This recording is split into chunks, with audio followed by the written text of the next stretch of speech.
I'd like to understand, we just spoke how India is going to be a developed economy in the next 25, 30 years.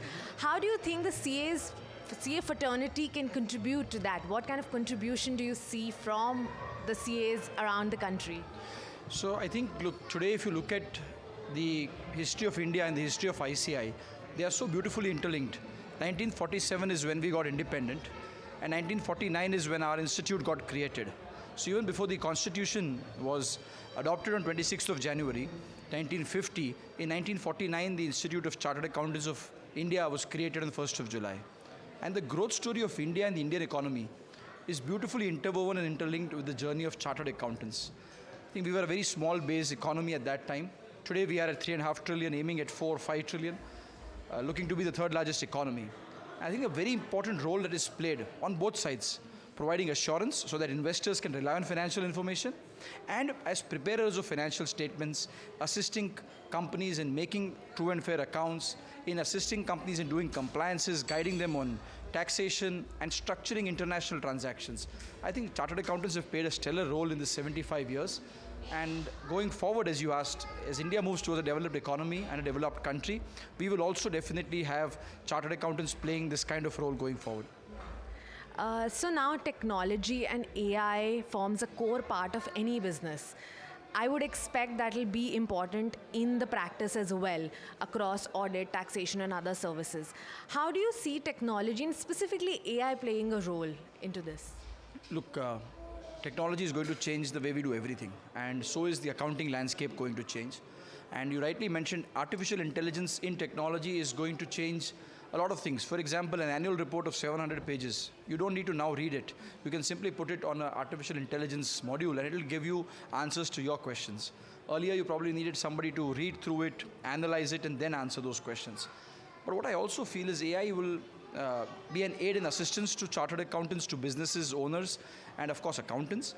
And therefore, it is about how we reskill and upskill our chartered accountants to use it in the right earnest. For our students who are future chartered accountants, I can tell you that already our course, which was launched on 1st of July this year, is realigned to make technology a core part of all subjects.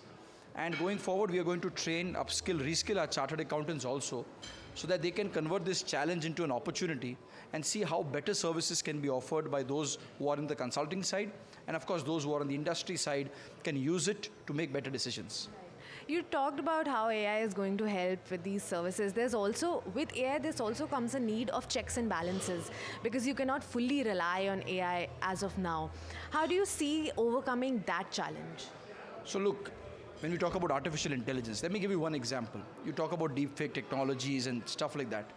Now, who's to tell what is real and what is artificially intelligently created, manipulated, or disturbed? It can be images, it can be numbers, it can be financial transactions. And I think over the past 75 years, chartered accountants have stood out.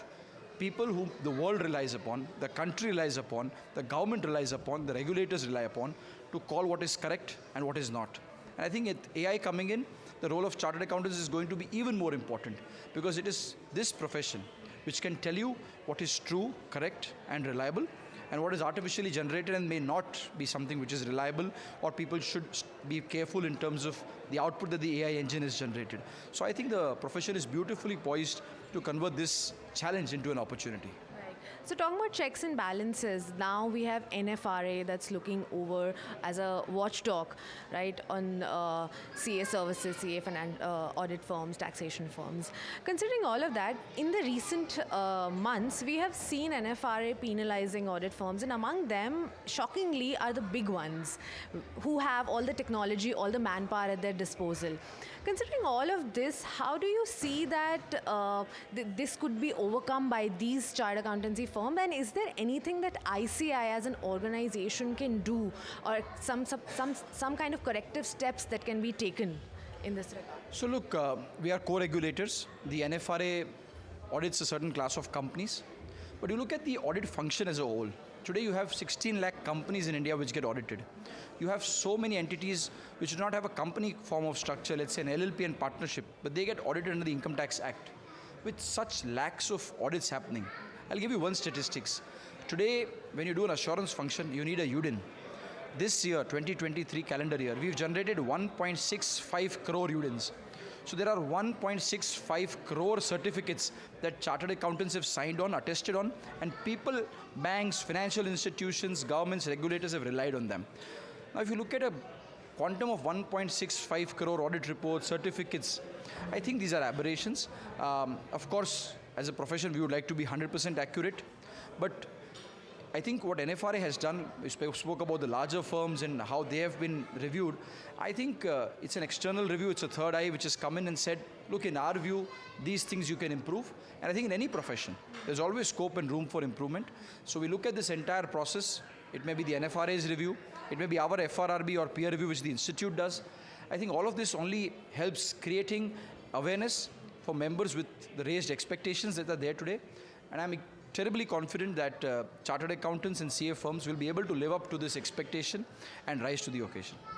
I spoke to a couple of other chartered accountants in the industry, and the view that I got from them is that unlike PCOAB in the United States, where there is a function of recommendation that happens, which is currently probably not happening right now from NFRA, that may be because they're more mature than us, and NFRA is only a couple of years old in the country.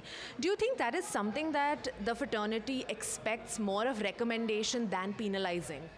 No, look, I would not comment on it merely because it's a function that they have to perform. They've been created under the Companies Act under Section 132, and they have their roles and responsibilities. I think I would leave it for the authority to decide what's right for them. We can only decide what's right for us, and the institute, I can tell you, we do all of this. We have a disciplinary mechanism where we penalize.